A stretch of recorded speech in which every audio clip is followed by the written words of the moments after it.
तरुणारुणविग्रहां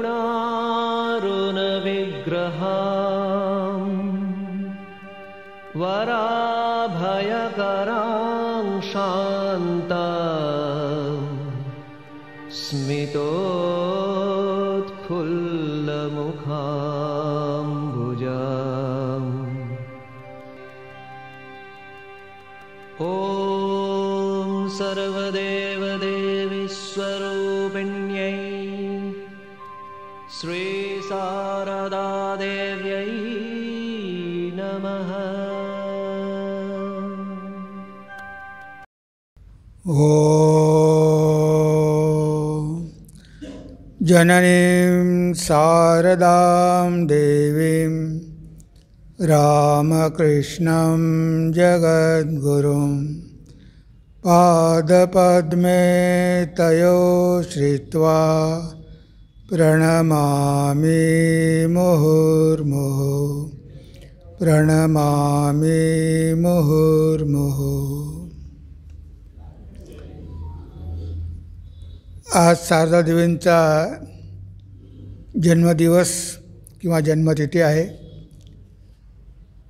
त्या प्रित्यर्थ आपल्या सगळ्यांना माझ्या हार्दिक शुभेच्छा।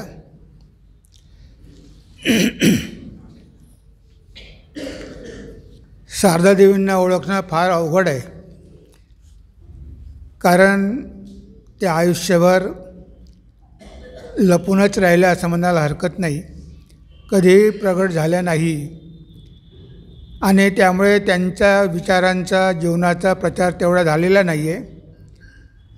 सगळ्यात जास्त स्वामी विवेकानंदांचा प्रचार झाला, कारण ते देशविदेशात जाऊन त्यांनी धर्माचा प्रचार केला आणि त्या माध्यमातून लोकांना भगवान श्री रामकृष्णांचं आणि माताजींचं महत्त्व कळलं। स्वामीजी त्यांच्या एका पत्रामध्ये लिहितात, अमेरिकेमधून जेव्हा ते गुरुबंधूंना लिहितात तेव्हा त्यामध्ये लिहितात की बाबूराव महाराजांची आई दुर्गापूजा मूर्तीमध्ये करत आहे, तिला काय वेड लागलेला आहे का? जिवंत दुर्गा तिथे उपस्थित आहे आणि त्या जिवंत दुर्गेला सोडून मातेच्या प्रतिमेची पूजा करत आहे। अजूनपर्यंत तुम्ही कुणीही माताजींचं महात्म्य समजू शकले नाही, पण कालांतराने तुम्हाला सगळ्यांना कळेल। म्हणजे स्वामीजींना माहिती होतं माताजींचं खरं स्वरूप, ठाकूरांना माहिती होतं आणि काही शिष्यांना माहिती होतं। स्वामी ब्रह्मानंदजी सगळ्यांना दीक्षा देत नव्हते, ते काही लोकांना माताजींकडे पाठवायचे। तेव्हा ते म्हणायचे की जे विष आम्ही स्वतः पचवू शकत नाही असे सगळे मी माताजींकडे पाठवतो आणि माताजी सगळ्यांचा स्वीकार करतात। म्हणजे माताजी कधीच बघत नव्हत्या की हा चांगला आहे की हा वाईट आहे, त्यांच्याकडे कुणीही गेला तरी माताजींची कृपा त्यांच्यावर होत होती। तर अशा प्रकारे आपण माताजींचा महिमा बघतो। इवन स्वामीजी अमेरिकेला जाण्यापूर्वी त्यांना भगवान श्री रामकृष्णांनी दर्शन दिलं, अमेरिकेमध्ये जायला सांगितलं, तरी पण त्यांनी भगवान श्री रामकृष्णांचा आदेश मानला नाही। तर ते म्हणाले की जोपर्यंत मला माताजींचा आशीर्वाद मिळत नाही तोपर्यंत मी विदेशात जाणार नाही। आणि त्यांनी माताजींना पत्र लिहिलं, त्या पत्रामध्ये लिहिलं की तुमचा जर मला आशीर्वाद असेल तरच मी अमेरिकेला जाऊ शकेल। माताजी एकदा निलांबर बाबूचं बगीचा आहे तिथे, त्या गंगा घाटावर बसलेल्या होत्या आणि त्यांनी बघितलं की भगवान श्री रामकृष्ण येत आहे आणि धावत येऊन गंगेच्या पाण्यामध्ये स्वतः विसर्जित होत आहे आणि त्या ठिकाणी स्वामी विवेकानंद प्रकट झाले आणि गंगेच्या किनाऱ्यावर खूप लोक उभी होती।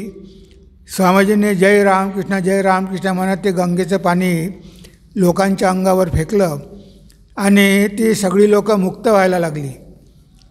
मग माताजींनी उत्तर लिहिलं की तू जावं ही ठाकूरांचीच इच्छा आहे, तुझ्याद्वारे महान कार्य होणार आहे, तू गेलाच पाहिजे, माझे तुला पूर्ण आशीर्वाद आहे। आणि मग स्वामीजी म्हणाले की आता मला माताजींचा आशीर्वाद मिळालेला आहे. मी आता हनुमंतासारखा समुद्र ओलांडून विदेशामध्ये जाऊ शकतो. आणि स्वामीजी अमेरिकेमध्ये गेले. आणि पुढे आपल्याला सगळं माहितीच आहे. जेव्हा भगवान श्री रामकृष्णांचं शरीर गेलं तेव्हा ह्या मुलांना कुणाचाही आधार नव्हता. पण माताजी मात्र यांच्या मागे उभ्या राहिल्या. म्हणून त्यांना आपण संघजननी म्हणतो. म्हणजे ह्या मुलांना योग्य ते मार्गदर्शन करण्याचं कार्य माताजींनी अनेक वर्ष केलं. हे माताजी 1920ला गेल्या. भगवान श्रीरामकृष्ण 86मध्येच गेले.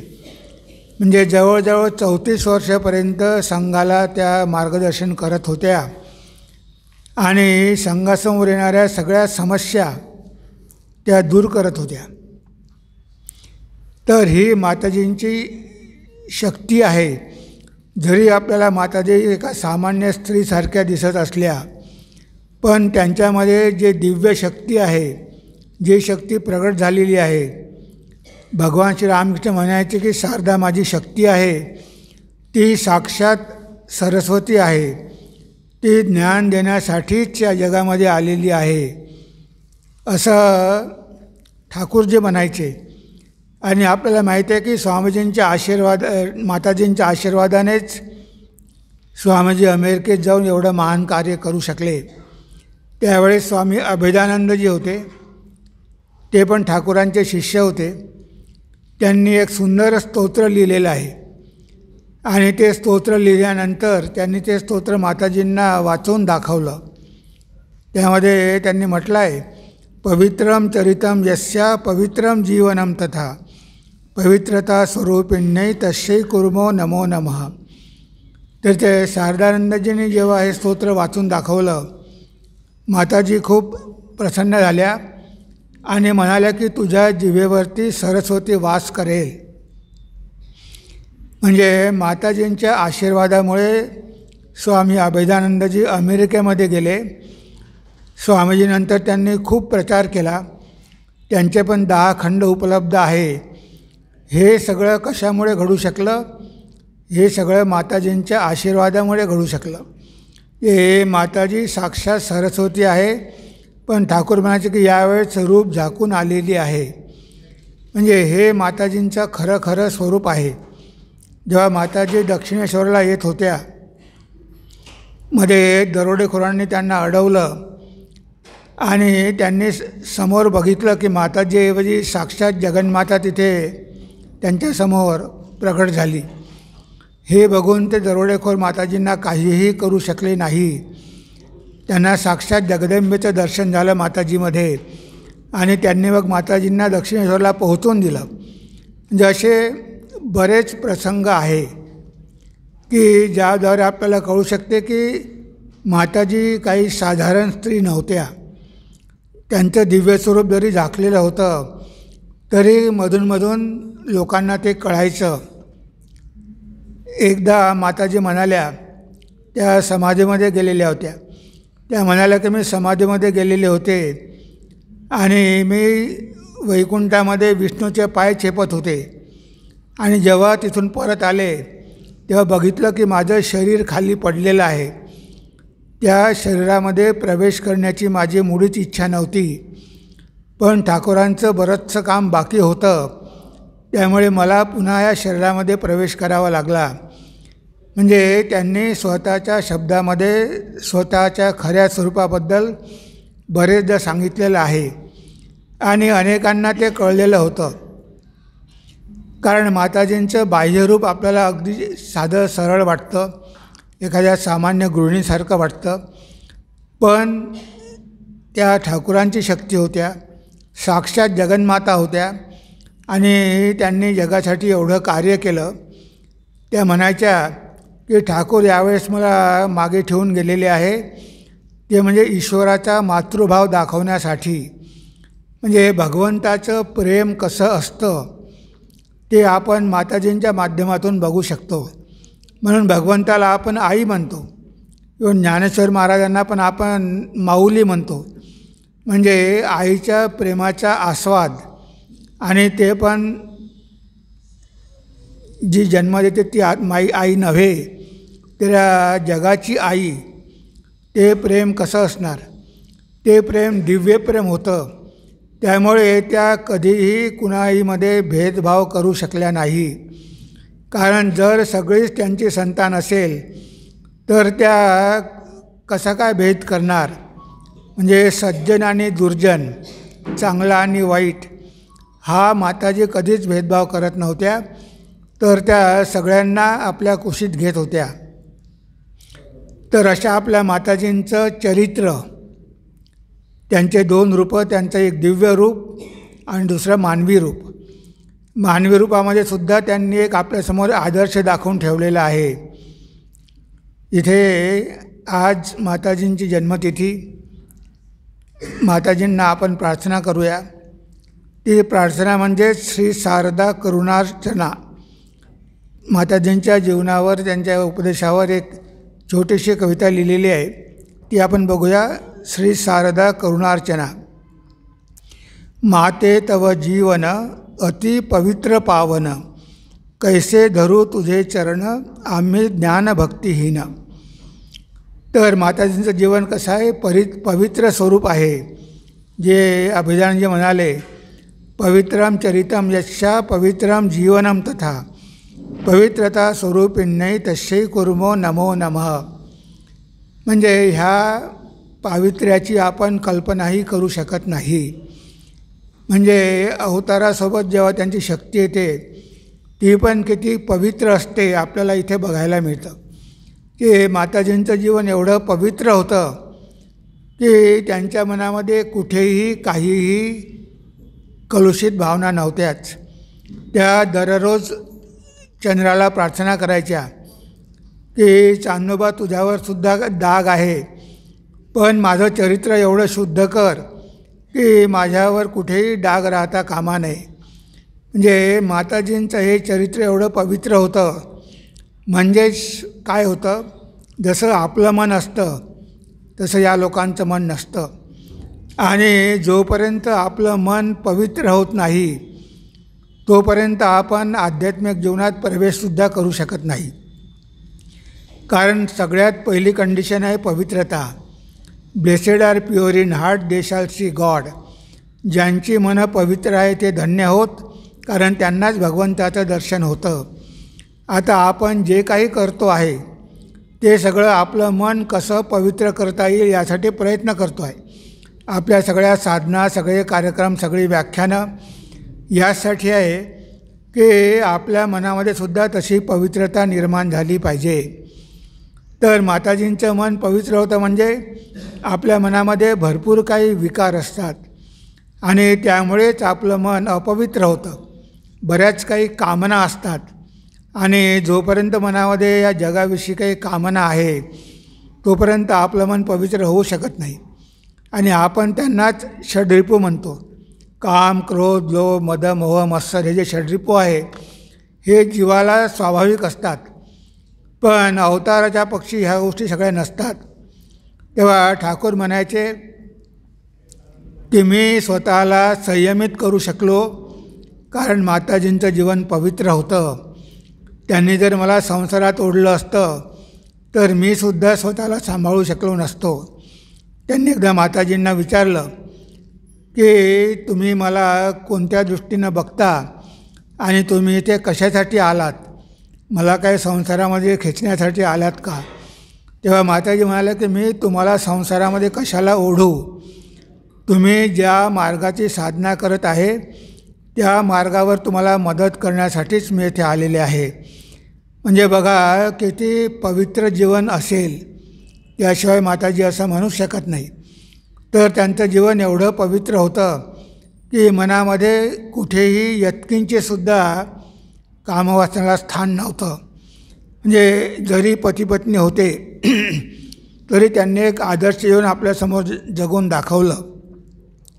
आणि म्हणून ठाकूर म्हणाले की पत्नी आणि पती यांच्यामध्ये जर असा भाव असेल तर आध्यात्मिक जीवन अगदी सोपं होतं.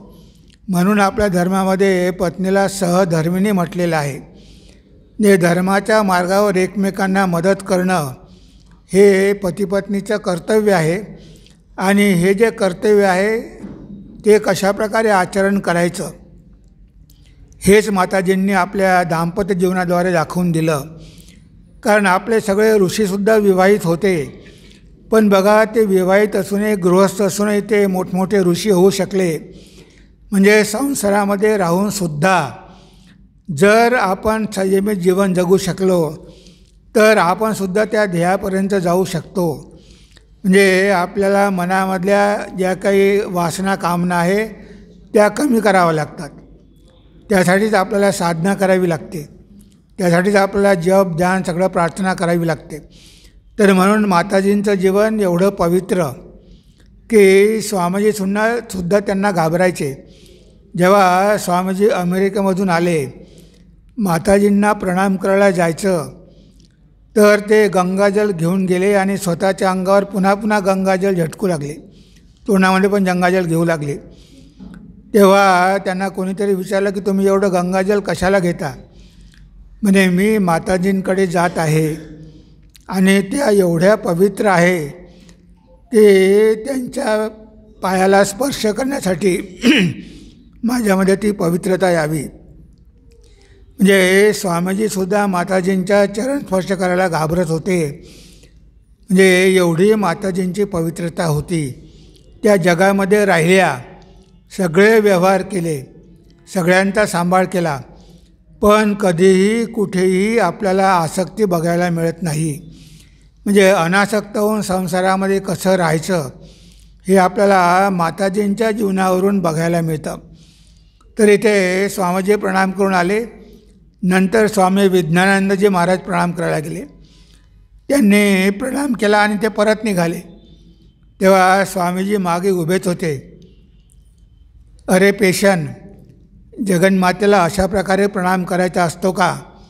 साष्टांग प्रणाम कर. मग विज्ञानजी महाराजांनी माताजींना साष्टांग प्रणाम केला.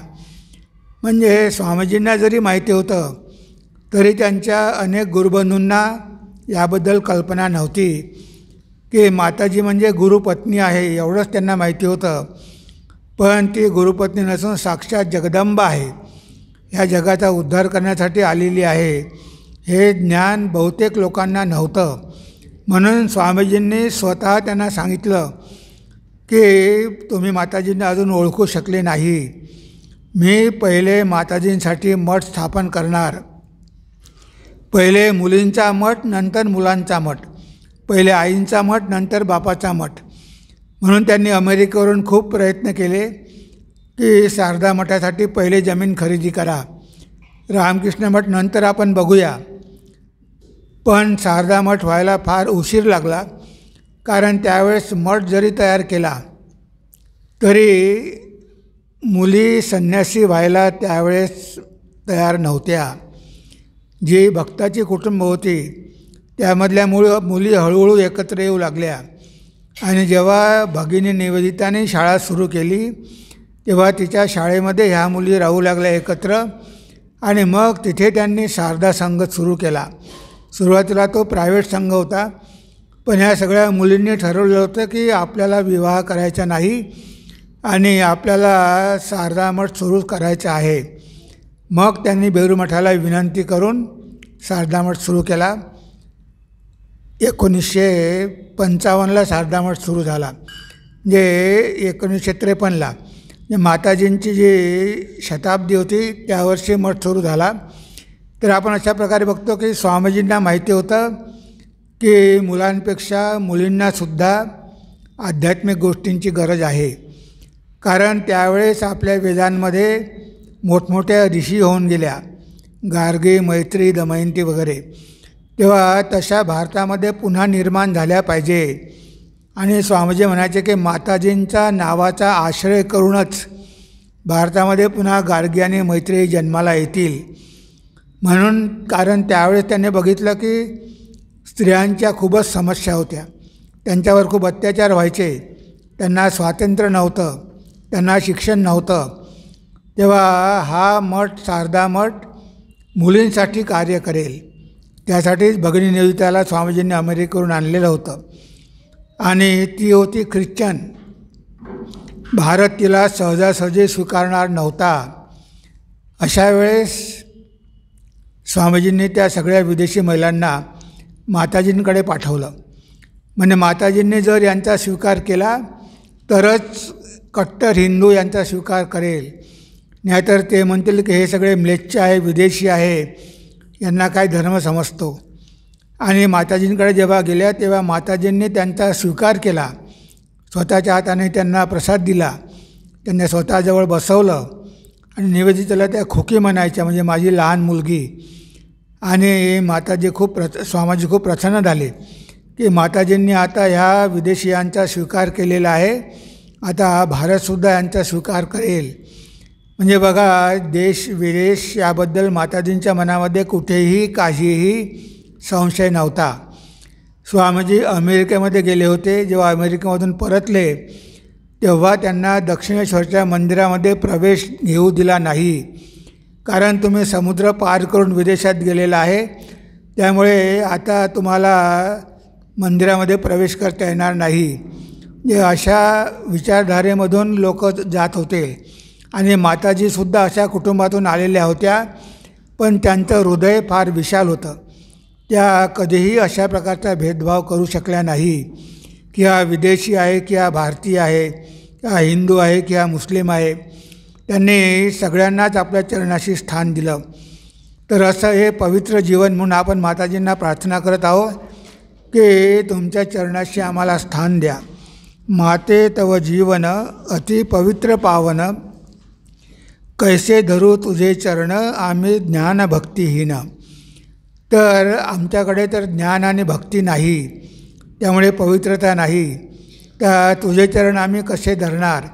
स्वामी विवेकानंदासारखे सुद्धा चरणाला स्पर्श करायला घाबरत होते, पण माताजी मात्र हा भेद कधी बघत नाही, कारण त्या जगन्माता आहे, जगाचीच माता आहे, त्यांची सगळी संतानं आहे, त्यामुळे संतानाचा स्वीकार करणं त्यांना भागच आहे. एकदा एक ब्रह्मचारी एका केंद्रामध्ये होता आणि तो महंताशी नेहमी भांडणं करायचा. आश्रमामध्ये काही त्याचे संबंध चांगले नव्हते. तेव्हा तो ब्रह्मचारी मधून तो महंत त्याला काढून द्यायचा. तो जायचा आणि जरामुठीला माताजींजवळ राहायचा. काही दिवस तिथे राहायचा, मग पुन्हा परत जायचा. तेव्हा एक दिवस तो महंत माताजीकडे गेला आणि माताजींना म्हणाला की माताजी, तुम्ही त्या ब्रह्मचार्याचे खूप लाड करता, तुम्ही त्याला आश्रय देता, म्हणूनच तो पुन्हा पुन्हा परत येतो. तुम्ही तुमच्याकडे जर तो आला तर त्यांना बिलकुल ठेवू नका, त्याला हकलून लावा, म्हणजे तो पुन्हा काही संघात राहणार नाही. तेव्हा माताजी म्हणाल्या की ते मला कसं शक्य आहे, तो पण माझाच मुलगा आहे, त्यानं कितीही जरी अपराध केले असेल तरी मी शेवटी आई आहे आणि मला सगळं सामावून घ्यावं लागणार आहे. तेव्हा माताजींनी त्याला आश्रय दिला आणि पुढे तो एक चांगला साधू होऊ शकला. म्हणजे माताजींना सगळ्यांचं भविष्य दिसायचं. साधारण मनुष्याला ओळखू येत नाही, पण त्याच्यामध्ये काय दडलेलं आहे ह्या माताजी ओळखत होत्या, म्हणून माताजी त्याला पुन्हा पुन्हा आश्रय देत होत्या. पापी तापी दुष्ट सर्व तुझीच संतान, करुणामयी माते करी सर्वांना पावन. तर पापी तापी दुष्ट सर्व तुझीच संतान, म्हणजे या जगामध्ये पापी आहे, तापी आहे. आपल्याला माहिती की गिरीश घोष त्यांनी काय केलेलं नव्हतं, म्हणजे अशा इतकी काही पापं केलेली होती की घरचे लोक पण त्यांना घरी स्थान देत नव्हते. एकदा गिरीश घोष आजारी पडले, त्यांना कॉलरा झालेला होता आणि सगळ्या डॉक्टरांनी आशा सोडून दिली की आता हे काही बरे होणार नाही. म्हणजे ते मूर्छेमध्येच राहायचे, मधून थोडी त्यांना चेतना यायची.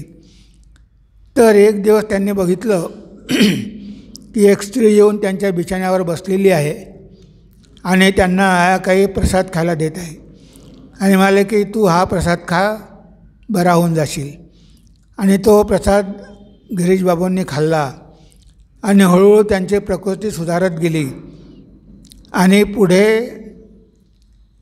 18 वर्षानंतर जेव्हा गिरीश घोष जरामुटीला गेले आणि त्यांनी जेव्हा माताजींना बघितलं तेव्हा ते म्हणाले की अरे ह्याच तर माझ्या स्वप्नामध्ये आलेल्या होत्या आणि यांनीच तर मला प्रसाद दिलेला होता. म्हणजे बघा गिरीश बाबूंनासुद्धा संकटामधून माताजींनी बाहेर काढलं, कारण त्यांच्याद्वारे बरंच काम व्हायचं होतं. म्हणून जरी काहीही माहिती नव्हतं, गिरीश बाबूंना माताजींबद्दल काहीच माहिती नव्हतं, तरी पण माताजींनी त्यांचं मृत्यूपासून रक्षण केलं. म्हणजे असे कितीतरी होते. कालीपद घोष तो खूप दारू प्यायचा, खूप व्यसनं होती आणि सतत बायकोला त्रास द्यायचा. दारू प्यायचा आणि तिचा छळ करायचा. ते कंटाळून गेली होती. एक दिवस माताजींकडे आली आणि माताजीने सांगितलं की मला संसारामध्ये खूपच त्रास आहे, हे सगळं मला सहन करावं लागतं. तेव्हा माताजींनी एका तुळशीच्या पानावर भगवान श्री रामकृष्णांचं नाव लिहून दिलं आणि म्हणे हे नाव घेत जा आणि हे तुझ्या देवाऱ्यामध्ये ठेव आणि पूजा करत जा. तर ती त्याप्रमाणे दररोज करू लागली. आणि बघा 12 वर्षानंतर कालीपद घोष ठाकूरांकडे आला आणि त्याला बघून ठाकूर म्हणाले की या माणसानं 12 वर्ष बायकोचा छळ करून इथे येत आहे. त्याला आश्चर्य वाटलं की ठाकूरांना हे कसं माहिती झालं. आणि मग तो ठाकूरांचा कट्टर भक्त झाला. पिणं सोडून दिलं, सगळं काही सोडून दिलं आणि त्याला ठाकूरांच्या चरणी भक्ती प्राप्त झाली. त्याचं जीवन पूर्णपणे बदलून गेलं. म्हणजे त्याला 12 वर्ष लागली, पण शेवटी माताजींचे आशीर्वाद काही असेच जाणार नव्हते. त्या माताजींनी कालीपद घोषालासुद्धा योग्य मार्गावर आणलं आणि ते सुद्धा पत्नीच्या माध्यमातून, कारण तो स्वतः तर या सगळ्या गोष्टीवर विश्वास ठेवत नव्हता. म्हणून आपण म्हणतो की भगवान के घर में देर है लेकिन अंधेर नाही. जे नक्कीच भगवंत प्रार्थना ऐकतो. आणि इथे माताजींतर कुणाचाही भेदभाव करत नाही. त्यांना माहिती आहे की या संसारामध्ये राहिल्यानंतर संसारात आपल्या अंगाला काळी लागणारच आहे.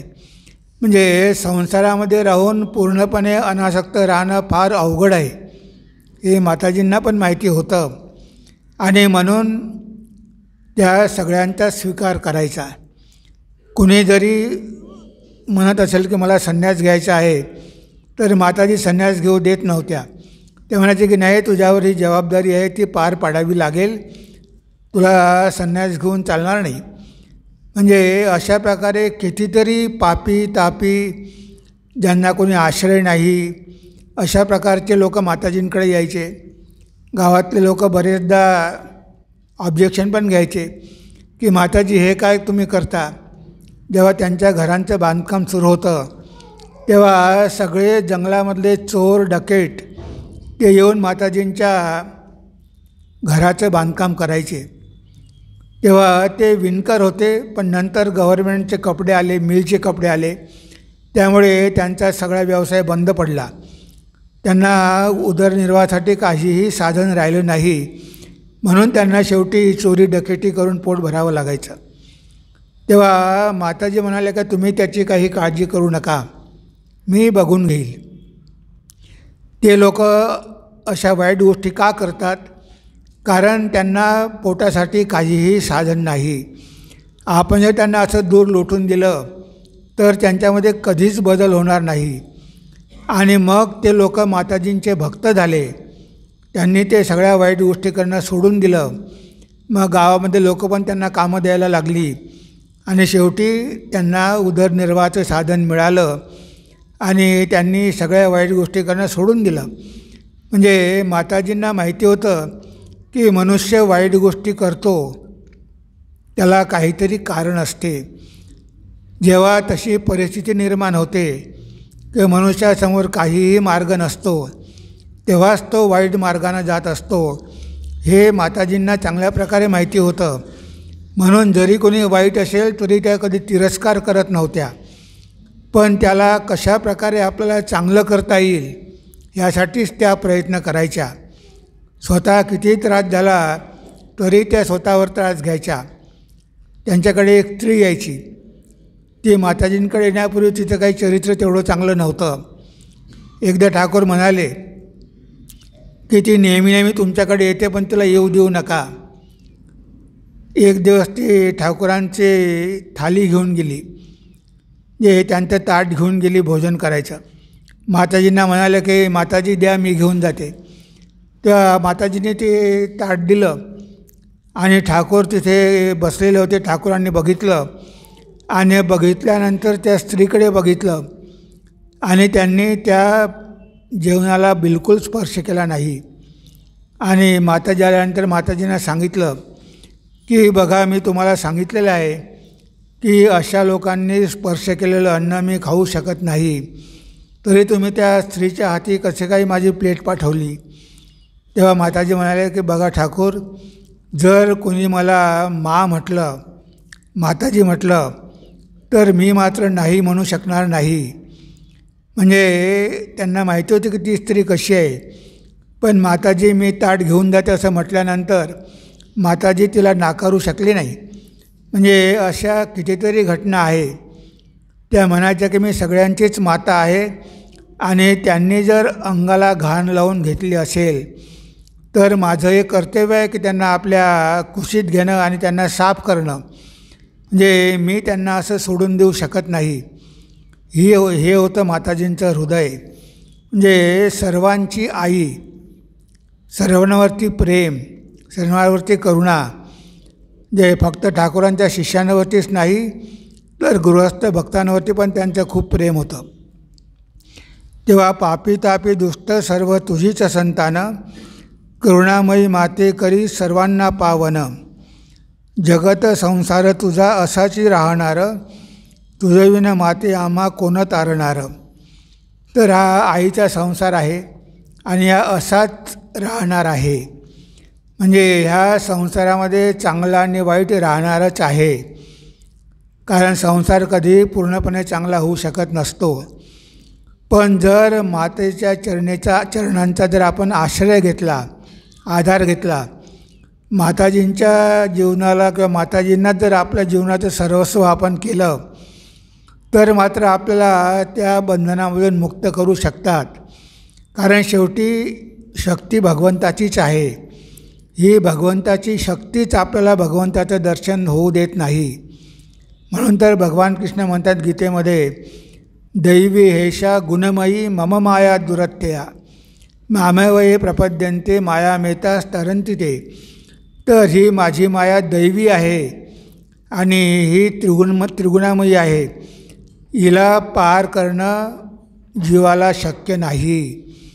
जोपर्यंत माताजी प्रसन्न होत नाही, जोपर्यंत माताजी मुक्तीचा दरवाजा उघडून देत नाही, तोपर्यंत जीव ह्या संसाराच्या बाहेर पडू शकत नाही. ह्या संसारामध्ये जन्म घेतला की समजायचे की आता आपण मायेच्या राज्यामध्ये आलेलो आहे आणि आता इथे मायेच्या इच्छेशिवाय, माताजींच्या इच्छेशिवाय आपण काहीही करू शकत नाही.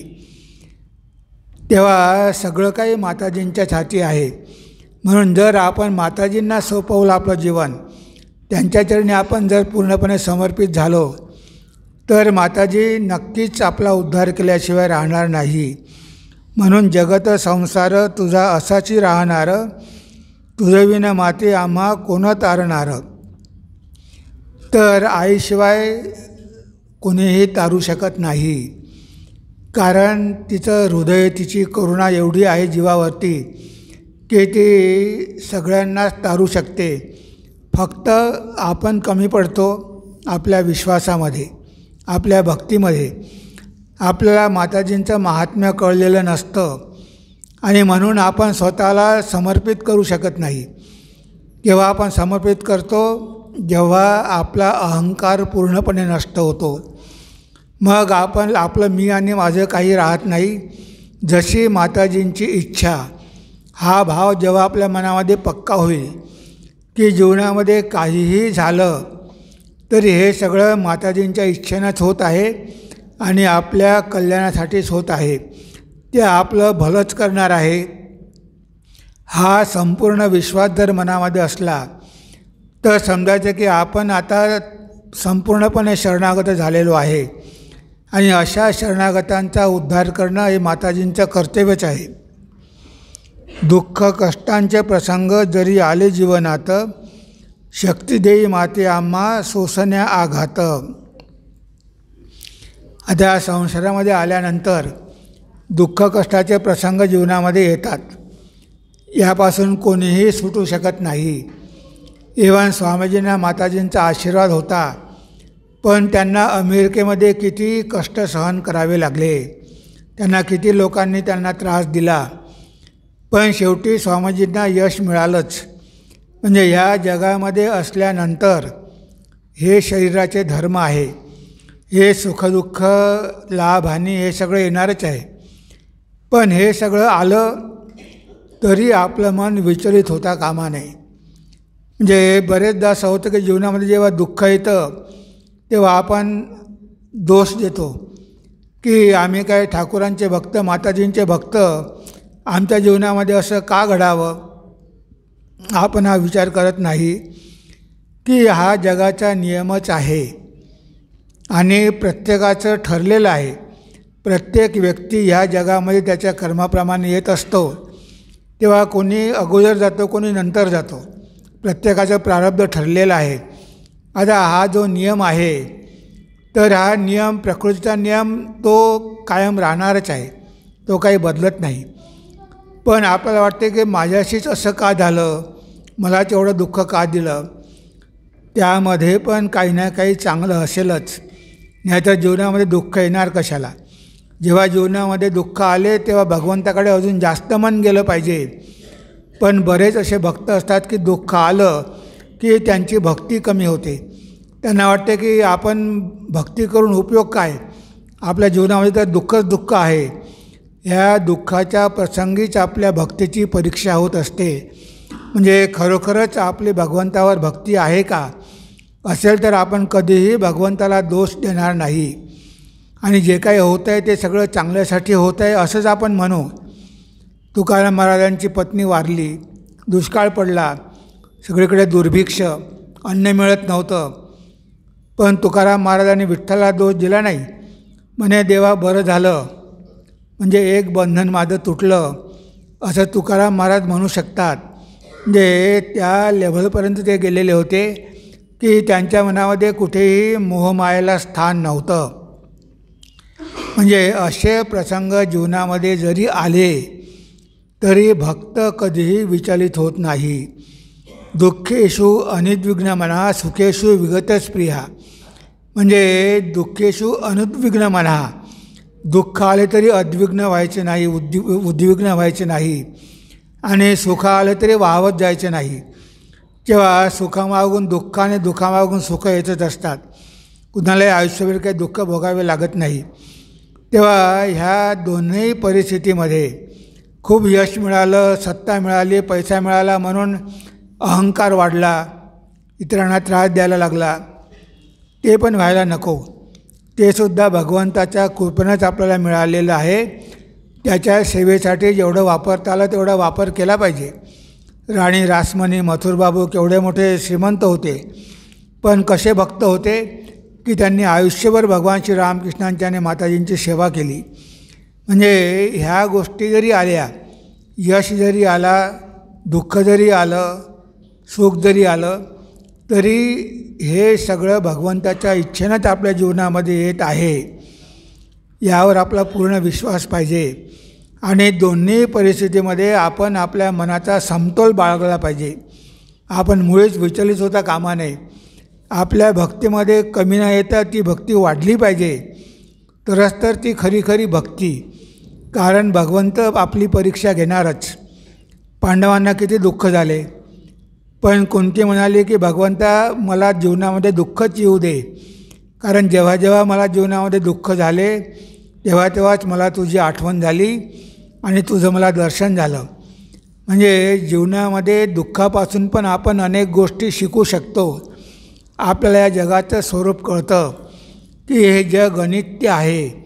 आपण ज्याला चिकटून बसलेलो आहो, आपल्याला वाटते की आपण कायमचंच राहणार आहो आणि आपल्यासोबतचे लोक पण कायमचेच राहणार आहे, हा जो आपला भ्रम आहे, हे जे आपलं अज्ञान आहे, ते अज्ञान दूर झालं पाहिजे.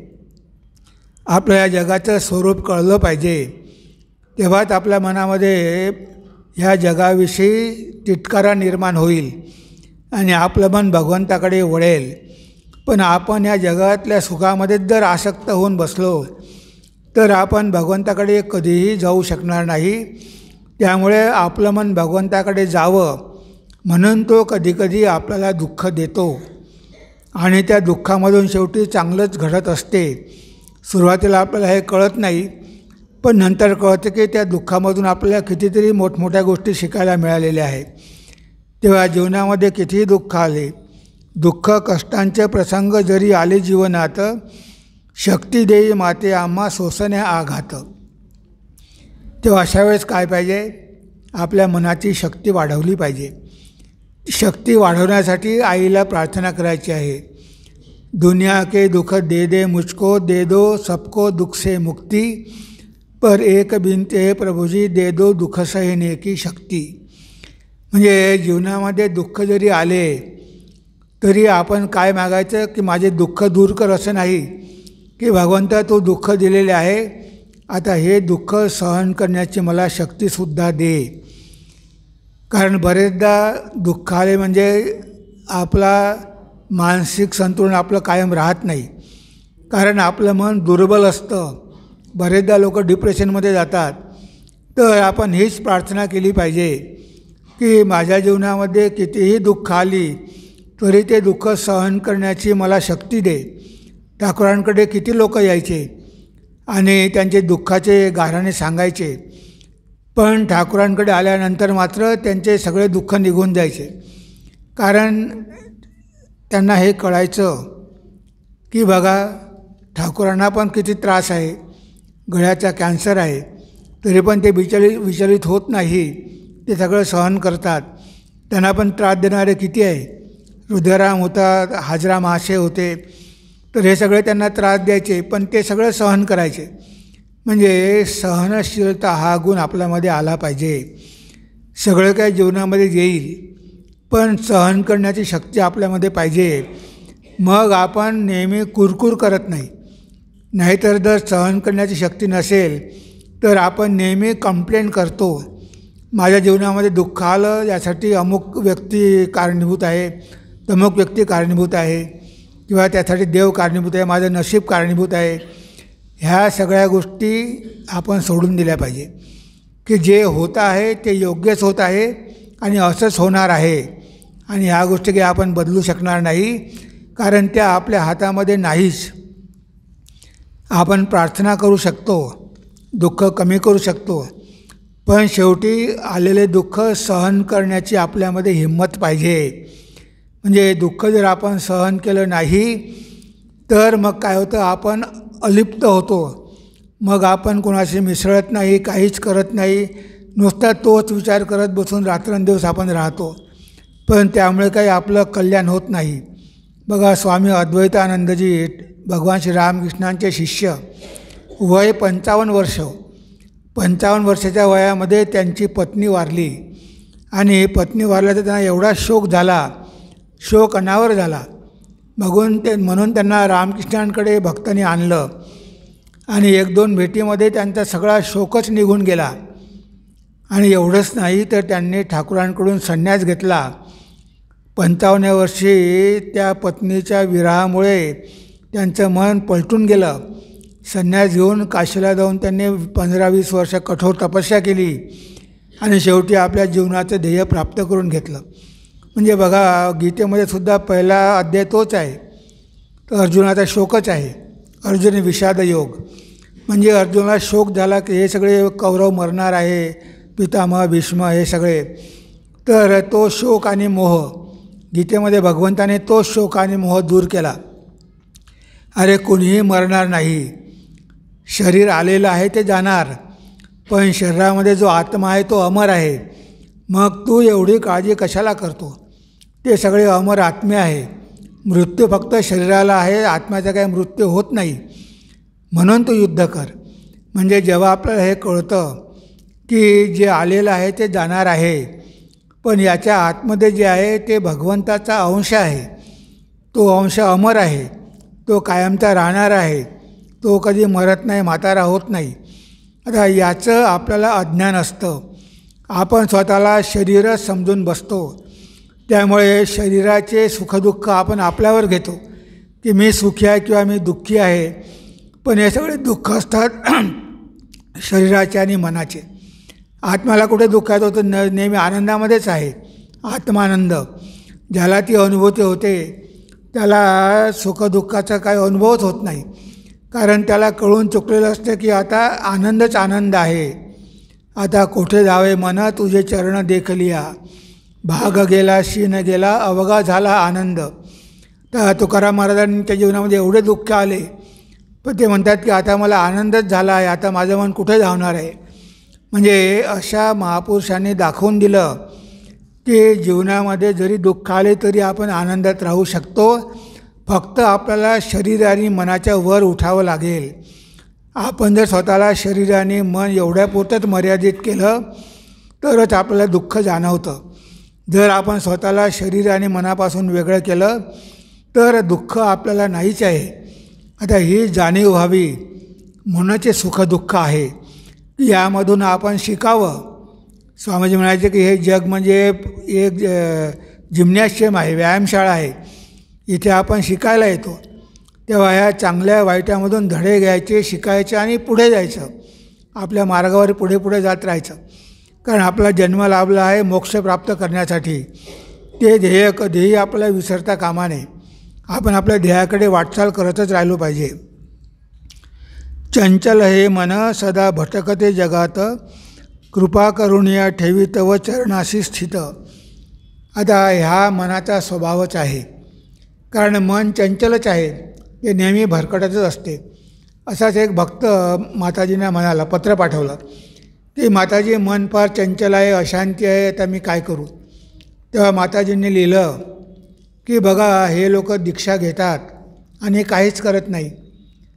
त्याला सांगा, लिहा त्याला पत्रामध्ये की कमीत कमी 10-15 हजार वेळा दररोज जप कर, फक्त 1 वर्ष, आणि बघ कसं मन शांत होत नाही, कशी चंचलता नाहीशी होत नाही.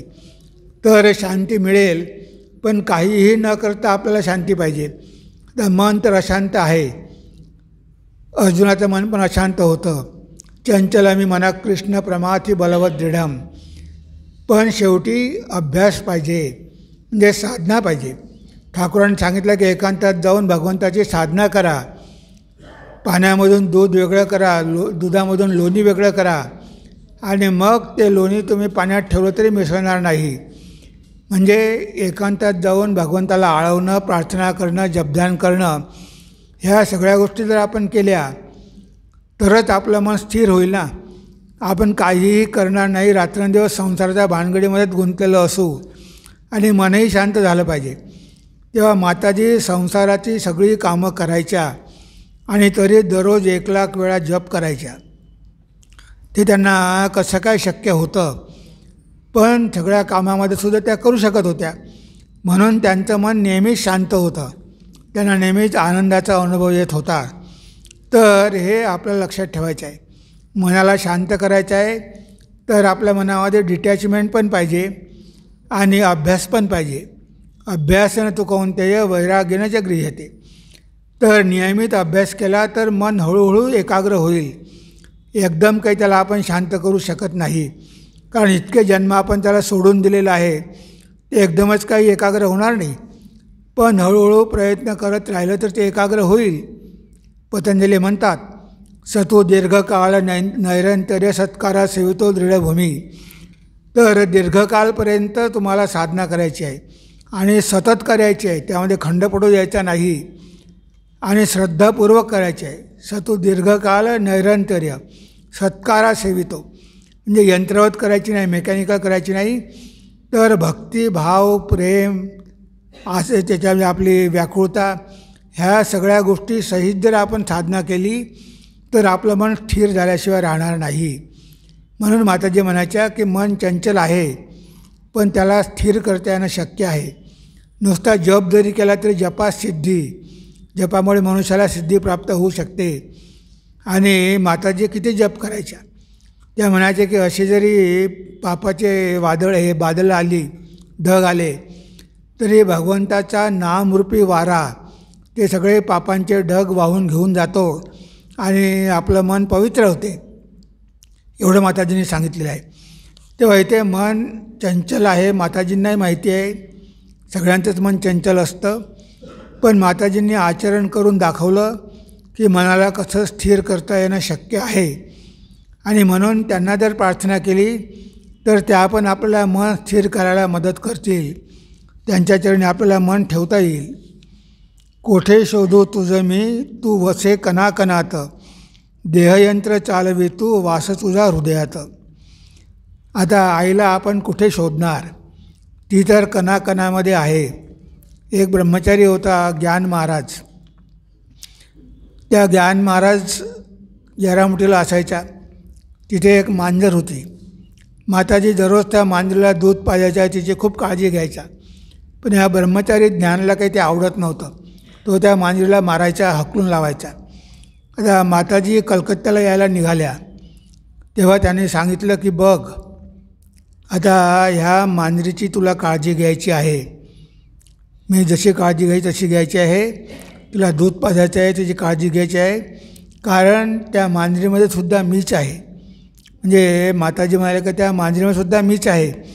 म्हणजे त्यांचा वास कणाकणामध्ये आहे, त्यांचा वास सगळ्यांमध्येच आहे. आणि आपल्या शरीरामध्ये राहूनच त्या देहयंत्री ही यंत्र चालवतात. देहयंत्र चालवितो वास तुझा हृदयात. तेव्हा आपल्या हृदयात बसून हे शरीराचं यंत्र माताजीच चालवत आहे. याला आपण कुलकुंडलिनी शक्ती म्हणतो.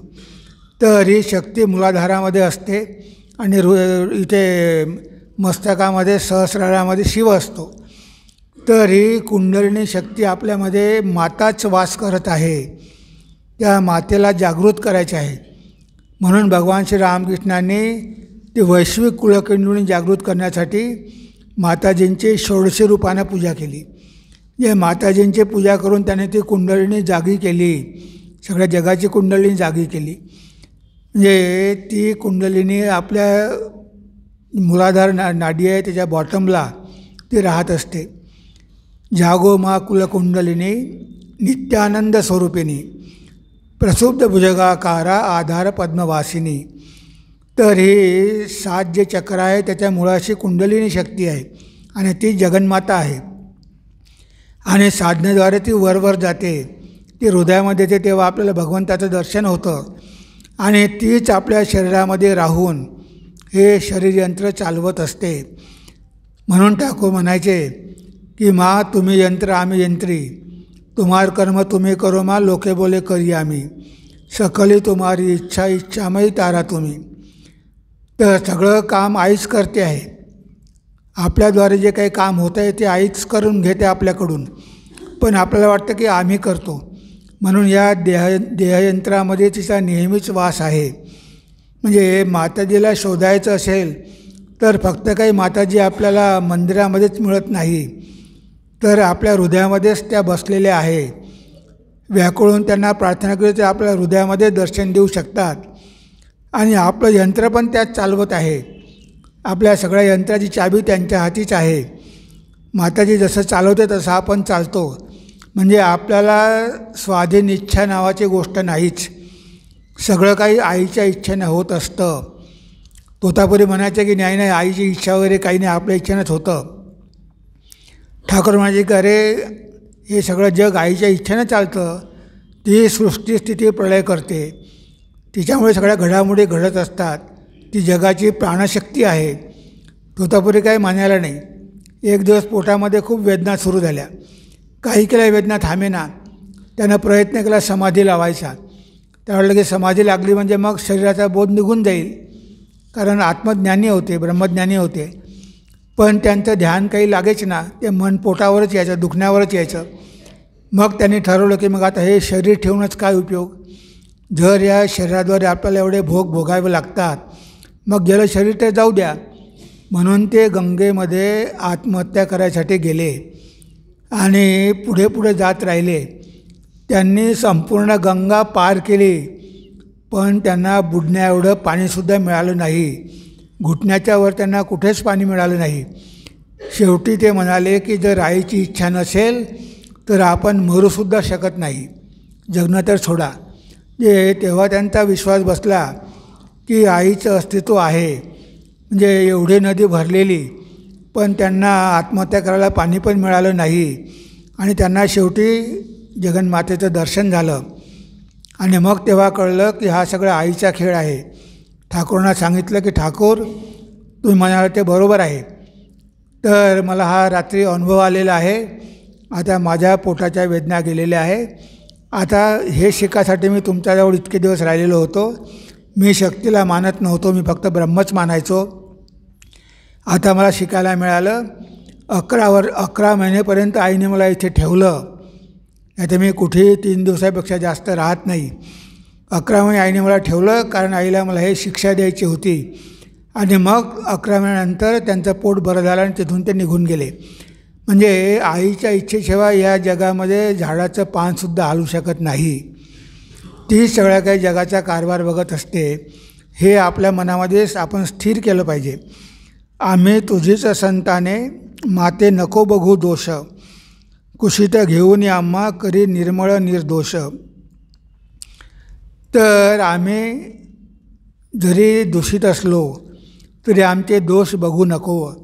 आमच्यामध्ये दोष भरपूर आहे, पण आई कधी मुलांचे दोष बघत नसते. कितीही दोष असले तरी आईला मुलगा म्हणजे मुलगाच असतो. ती कधी आपल्या मुलाचे दोष बघत नाही. इतरांच्या मुलाचे बघेल, पण आपल्या मुलाचे नाही बघत. पण माताजींना सगळी आपलीच मुलं आहेत, तर माताजी कुणाच्या मुलाचा दोष बघणार? त्यामुळे इथे माताजी कुणाचाही दोष बघत नाही. आणि त्यांनी आपल्याला सांगितलंही आहे की तुम्हाला शांती पाहिजे असेल तर कुणाचाही दोष बघू नका, सगळ्यांना आपलं करायला शिका. हे जग तुमचंच आहे. तेव्हा हेच आपण करत नाही. म्हणजे सगळ्यांवर प्रेम करणं काही तेवढं सोपं नाही आहे. हे सगळी माझी संतान आहे असा भाव केव्हा येतो? जेव्हा ती माता आपल्या हृदयामध्ये प्रगट होते. ते मातृप्रेम जेव्हा जागं होते, स्वामीजींच्या हृदयामध्ये ते मातृप्रेम जागं झालं, म्हणून त्यांनी एवढं जगासाठी कार्य केलं. त्यांना काय गरज होती? त्यांना तर मुक्ती मिळाली होती, पण ह्या जीवांचे दुःख बघून ते स्वतःची मुक्तीसुद्धा तुच्छ समजू लागले. तेव्हा त्या मातेचं हृदय त्यांना मिळालं आणि म्हणून माताजींनी त्यांच्याकडून एवढं कार्य करून घेतलं. तर जेव्हा आपण माताजींना प्रार्थना करतो तेव्हा ते मातेचं प्रेम आपल्या हृदयामध्ये येतं. आणि जेव्हा ते हृदयामध्ये प्रेम येतं तेव्हा मग आपल्या मनामध्ये सहानुभूती जागी होते. आणि सहानुभूती जागी झाली की मग आपण खऱ्या अर्थाने लोकांची सेवा करू शकतो. तुलाच माते आम्ही केला जीवन आधार, दयामयी मा शारदा स्वीकारी आता भार. आई, तुलाच आम्ही आमच्या जीवनाचा आधार केलेला आहे. आता आमचा भार तुला स्वीकारावाच लागेल, आमचा भार तुला घ्यावाच लागेल. शारदा श्री रामकृष्ण दोन देह एक प्राण, उभयतांच्या चरणी कोटी कोटी प्रणाम. तर मा शारदा आणि रामकृष्ण हे दोन वेगळे नाहीच. एकाच नाण्यांच्या दोन बाजू आहेत. एक आहे ब्रह्म तर दुसरी आहे शक्ती. आणि ब्रह्म आणि शक्ती ह्या दोघांचाही आधार घेऊन आपल्याला या संसाराच्या बाहेर पडायचं आहे. कारण शक्तीची उपासना केल्याशिवाय, शक्तीची आराधना केल्याशिवाय आपण ते ज्ञान प्राप्त करू शकत नाही. म्हणून मोक्षद्वार कपाट पाठ न करी अन्नपूर्णेश्वरी. तर मोक्षाचं द्वार उघडं करणारी माताच आहे. पण मातेला प्रार्थना केली, तिनं जर द्वार उघडं केलं तर ही माया बाजूला सरते आणि आपल्याला भगवंताचं दर्शन होऊ शकते. श्रीकांत विनवितो नतमस्तक होऊन, जीवजगताची आई करी गे कल्याण. तेव्हा आम्ही आई तुला नतमस्तक होऊन विनवणी करतो की आमचं तर कल्याण तू करच, पण या जीव जगताचंसुद्धा तू कल्याण कर, अशी आपण आईला प्रार्थना करत आहोत. तर हे जे गाणं आता आपण ज्यावर निरूपण केलेलं आहे ते गाणं आपण ऐकूया.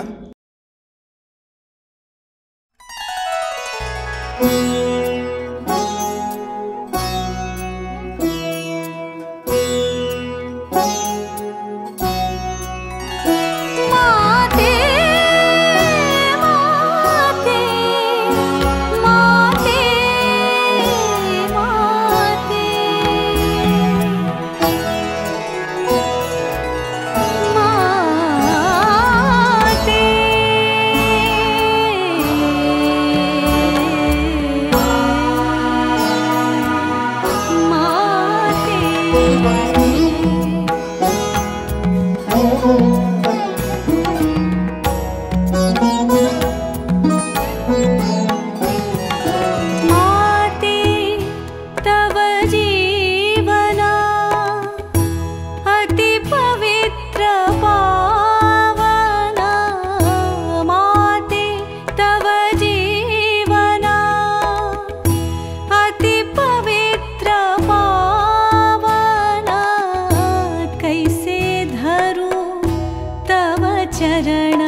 शांति शांति शांति। हरि ओम तत्सत्। श्रीरामकृष्णार्पणमस्तु।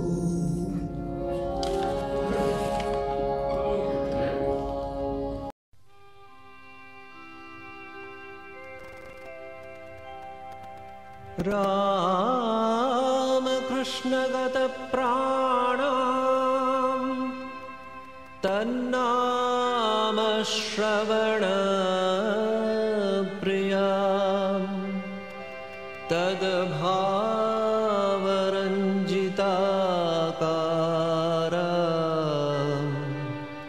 प्रणमामि मुहुर्मुहुः। पवित्रं चरितं यस्य पवित्रं जीवनं तथा पवित्रता स्वरूपिण्यै तस्यै कुर्मो नमो